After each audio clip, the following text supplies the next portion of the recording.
Traditionally, animation takes a long time to put together and requires a high level of expertise. But that's why there's Adobe Character Animator. Wait, what do you mean you've never heard of Adobe Character Animator before? It's been used by The Simpsons, My Little Pony, all sorts of different things. Let me change his position there. Teenage Mutant Ninja Turtles, Late Show with Stephen Colbert, and Showtime's Our Cartoon President, just to name a few. And that's because Character Animator lets you do real live performance capture for animated characters. So let's take a look at how all this is done. My name is Dave Werner. I am a designer for the Adobe Character Animator team. And what I have here is a character that I created in Photoshop. So Character Animator takes any Photoshop or Illustrator file, and if you name things a certain way, head, left eyebrow, mouth shape, it translates into an animated performance capture character. So you don't need to learn a whole new set of drawing tools to make a character. You're using industry standard tools, Photoshop and Illustrator, that you already know how to use. We call these characters puppets, and they're really easy to put together. So as I move my head, as I look around with my eyes, as I'm blinking, as I'm moving my eyebrows up and down, the character is doing the same. It's also doing the automatic lip sync. So as I'm talking, it's listening for 70+ different sounds and translating that into one of 14 different mouth shapes. We call them visemes. And there's no tracking dots or any extra technology. I don't have to put things on my face or buy an expensive, motion tracking head connection. It's just a webcam, a standard webcam, standard microphone, and it does the automatic live motion and lip sync. You'll also notice these things on the bottom here, these triggers, and these are a great way to add some extra emotion to the character. So these are just layers in the Photoshop file that I'm basically saying show or hide at any given time. So like, if I want my character to be, right now he seems like kind of a happy character, but if I press this sad trigger, now the mouth flipped over, and he feels a little bit more, unsure of things, a little bit sad. So back to happy, and now back to down to more of a sad. Here's my expression when I found out I was following Andrew Kramer. Yeah, that's how I felt about that. Here's how I felt last night when I was at the Win and I hit on 13. I was a little bit worried. And then when they pulled over a king, this is how I felt. I can laugh. I can do a bunch of things. I showed this angry kind of thing. And then when I saw that content-aware fill that they have in After Effects, I look like that. So the only limit is your imagination. You can create these triggers however you want. Frame-by-frame animated sequences that you can loop and play back, or these individual triggers that show up and give a lot of extra expressiveness to the character. So that's a quick example of what Character Animator does, but what I wanted to show next was some of the ways that it's been used in some common workflows for videos that people have made. So I'm going to show both some things that I've made with Character Animator. I'm not a traditional character animation expert at all. I love to draw, I love to make music, I love to make silly voices and faces, but I'm not a traditional animator by any stretch of the imagination. So I'm going to show some stuff that I've done, as well as some stuff that the community and some other people who have used Character Animator have used it for.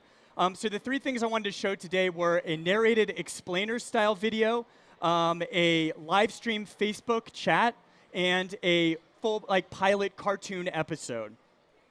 So we've all seen these kind of explainer-style videos, right, where you've got animation and motion graphics together to help convey some sort of message or share an opinion or impart some sort of wisdom in a succinct and entertaining way. So recently, I made this one. It's about a 5-minute video, and it's talking about the future of video games being subscription services. So similar to what Spotify does for music, Netflix, and video, it seems like video games are on that path as well for subscriptions. So I put this together, and let's take a quick look at about a minute of it. Let's see if the audio works for this. So instead of being tethered to a single device or console, all you'll need is a screen and a controller, and you'll be good to go. If Nintendo Switch has taught us anything, it's that location shouldn't be a limiting factor for when you play games. It's freeing to be able to play anything, anywhere. I personally hope we'll see standardized controllers and all-in-one units that can play games from a variety of subscription services.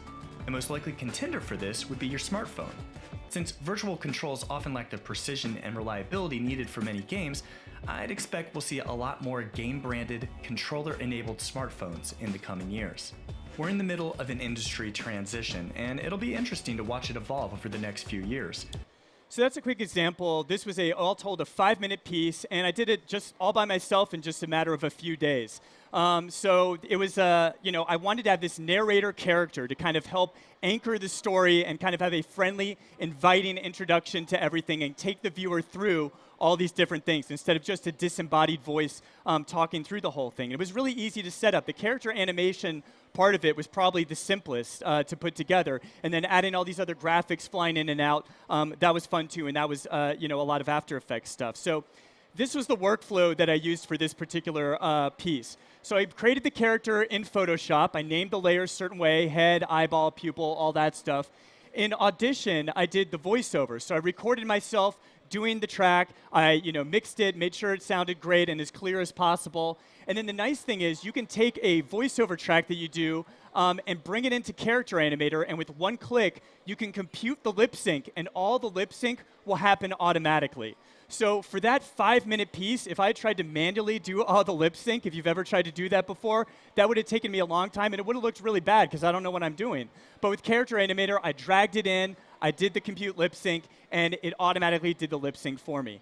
Then in Character Animator, I can do the performance capture. So I could just press the record button and then move my head around and do the arms and do the triggers and expressions and all that. Or I could do it one at a time. So similar to like how we're recording music and you've got the drums, you've got the guitar, the vocals.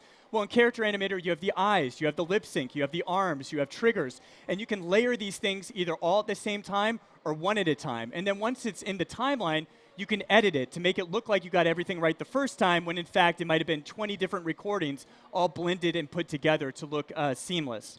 Once you're done with that, you bring it into After Effects, and that's how I did all the floating graphics and compositing and all of that stuff. And it's really easy. You just drag from Character Animator your project into After Effects, and it just shows up with an alpha channel and everything. It's just treated like another piece of footage.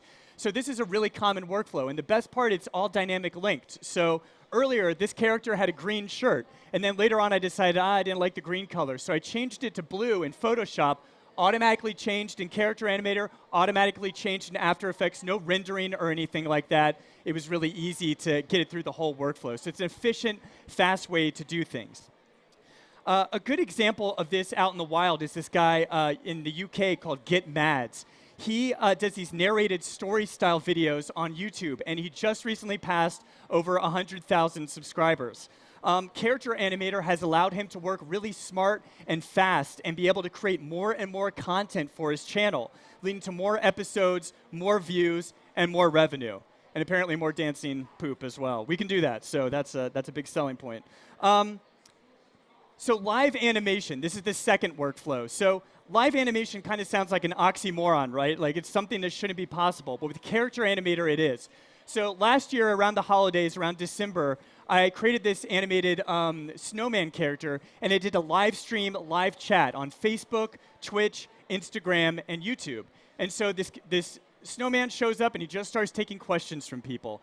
And so it was a lot of fun. I don't know about you guys, but my social media feed is like, cats, food, babies. That's usually in that order. So to see a talking snowman starting to take questions from people, it immediately engages you and says, oh, I want to ask him a question. And the engagement on these is huge. When I compare the live videos to like the normal, recorded videos, tons more likes, tons more comments, tons more interaction with a live video because people want to get in on the chat. So they want to see the snowman react to their, question. So people are asking me if I know, do I know Rudolph the Red-Nosed Reindeer? Because my nose is a carrot, does everything smell like carrots? Then people were asking me to sing songs. So I actually sang a few verses of Glory Days by Bruce Springsteen as a snowman. It was kind of a little crazy. I'm not going to do that right now, but maybe after a few drinks at the Win later. But that's what you're able to do with live animation and interactions. So the way that this worked was, the workflow for this was I started with an Illustrator character this time. So I kept it vector. You can do vector or raster-based characters. Then I brought it into Character Animator, and I focused a lot on that triggers panel with all the buttons down there at the bottom. So you're able to say, like, if you want a character to be sad or confused, I needed this range of expressions because I didn't know what people were going to say to me, and ask questions. Do I need to be confused, sad, angry, whatever? I needed all those different variations. So I worked a lot on that custom controls panel. Then with NDI, which I think is, oh yeah, right there, new tech, right across the way there. With the free NDI plugin, you can connect it to live streaming software, Wirecast, OBS, XSplit. There's a ton of these out there. And this then lets you translate your character into these different live streaming places. Now, I had a background here with like particles and snow and all that stuff, but you don't need a background. You could take that out and actually put it over live footage as well with the character as an alpha channel. So that could mean you could do a live Facebook chat with a cartoon character and a real person and have them talking back and forth, and there's some really cool, interesting stuff you can do with that. So one example of this, the live workflow that's a really good example, is Critically Awkward. And they have this show on Twitch where these three gamers are in different locations, but they all have a copy of Character Animator, and then they composite themselves together to have this interaction as they're playing video games together. They also do interviews with game developers. They also will talk over trailers and give their opinions on that. So they've got these characters rigged, and they have so much going on with them. Then they just can put them on top of a trailer, put them over top of a game dev interview. They have a ton of content they can release over then, and they're drawing these brands for each of these characters, where you can make merchandise from them or whatever you want. You can establish kind of followings with these virtual characters. One of the coolest things they've done is in this latest release, we added the ability to integrate with Twitch using this thing called Character Trigger. This is a free extension anyone can have access to. And what it allows you to do is have people, your viewers on Twitch, be able to remotely trigger things by paying money to have certain things happen to your characters. So this gives both the viewers an interactive way to have an influence over what they're seeing, as well as the creators to have a source of revenue coming in. So last week they did this. They were featured on the homepage of Twitch. They got a ton of views. And Reggie, his head explodes over there. I think in a second, Donk, his head opens up, and apparently he was controlled by a baby the whole time. The baby has the lip sync as well. Reggie's in a bunny suit, so you can do whatever you want. It's because it's a cartoon, you can, turn your character, do whatever, and then have people pay money to have that happen if they want to. So it's a really smart and cool thing that these guys have done. Here's just a quick overview of how it's set up. So on the Twitch website, you go for Character Trigger, you say Create New Trigger, you name it, and then you link it to Character Animator. And when you do that, it's going to list all the available triggers to your character on the website. So I can select one and then remotely trigger it. So I click a button on the website over there, and over here, it triggers the wave to happen. So this could be whatever you want to do, question marks or a heart or whatever. You type the number of bits you want it to be purchased for, you write a description, you put all that together, create the trigger, and then it's going to show up in the stream in a little menu on the side that viewers will be able to select and click and have it all run. So it's a really cool new integration, and we're just starting to see what people are able to do with this, and it's really exciting. Another cool example, Dungeons & Dragons actually has been using Character Animator on their Twitch channel as well. Binwin Plays. This is a dwarf and his crow friend who are talking through as they play games. So you think of role-playing games, this is a great way to integrate Character Animator. You often have this colorful cast of fantastical characters, and instead of just people dressing up in cosplay, you've got these animated characters that could do some interesting things. So, not just video games, but tabletop games and other ideas. We're starting to see people dig into what's possible with live animation, and I think these guys are doing some really cool things with that. So the last thing is a cartoon pilot. So creating like a cartoon style, episode. Let's say you're trying to do a pitch to Cartoon Network or something like that, and how you would do that. So this is what I did last year. I worked on a project called Evan Flamethrower Robot Detective. And this was a fun piece where I drew the characters. I got my friends and coworkers to do all the voices, drew the backgrounds, did the music and all that, and put it together into one big thing.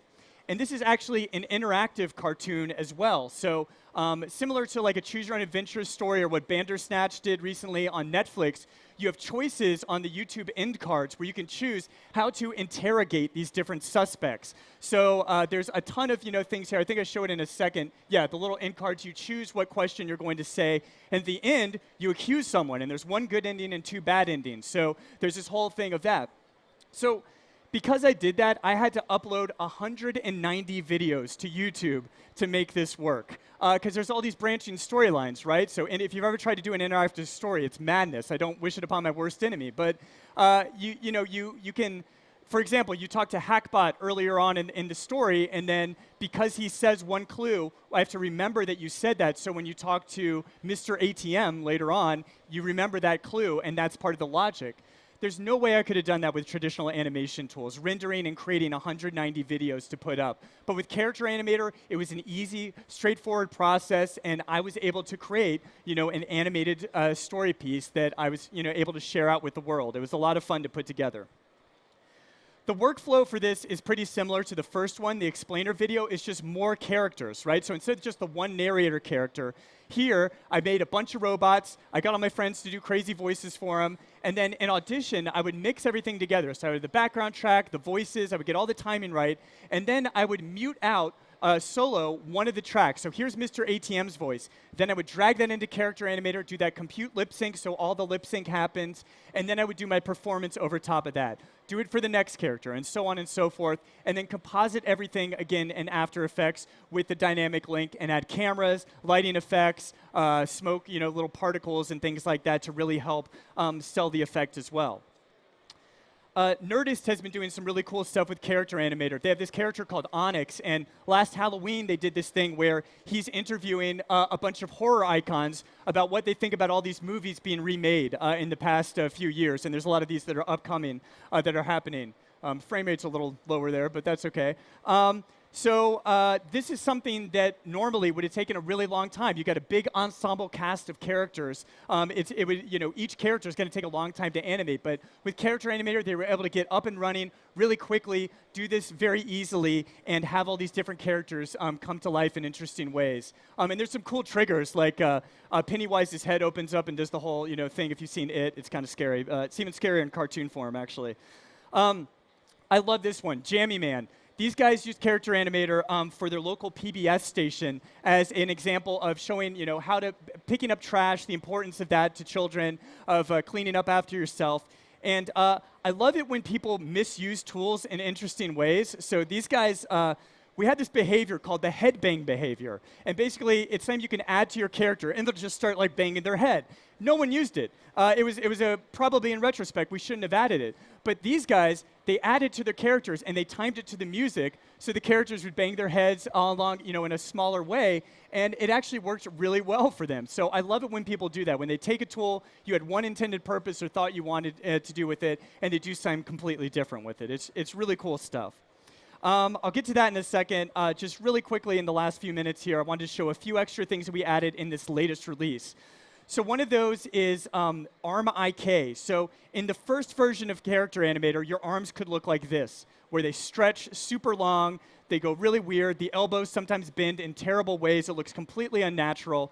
But in the last release, we added this thing called arm IK, inverse kinematics. And so now you can control where that elbow bends in however you want.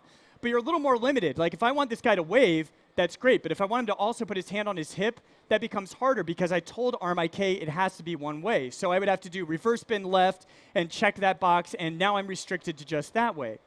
Well, in this latest release, we added a checkbox called auto bend. All you have to do is check this one box, and now when you reach a certain threshold, the arm is going to the elbow will automatically bend in a different direction. And you can set where this threshold is by this parameter elbow flip threshold. So as I change this, you'll see the elbow bend up and down in a different position. So you can change when that transition point is happening. And that's the great part about this sort of thing is that with Character Animator, you set these things up, and then you don't have to worry about it again. So now I don't have to worry about the arms stretching too far or the elbows bending the wrong way. I rigged it, I set it up, it's good. Same with the hair. You'll notice if I have the character and move my hair around, there's the physics that are happening. We have this real-time physics system, and that just is something you don't have to worry about, secondary animations. Another really cool feature we added was the jaw moving. So you'll notice as I'm talking right now, the jaw is moving a little bit up and down. All I did is in the Photoshop file say, this is my jaw. And then in the lip sync behavior here, it says jaw movement 25%. Now I can make this really high, and you'll really exaggerate the feature, and this looks terrible. That looks like he's got a serious medical issue there. So let's bring that down. You can even go reverse, actually, if you want to, and refold upon itself. Not a good idea. And you have a ton of manual adjustment here, too. You can get into that. I'm running out of time, so I won't show any of that stuff. You've seen a bunch of different styles with some of the different things that people have done. Here's like a character that was made in a 3D program by our friend Emily Williams. And it's awesome. It's got the automatic head turns. So as I turn my head, the character is also turning its head. And then this character also has the walk animation. So when I press the left and right arrow keys, the character is moving back and forth as well. So Emily made this in a 3D program, brought it into Photoshop, put the layers apart, named each layer, eye, mouth, all of that stuff, and now she's got this walking, talking character, which is pretty cool.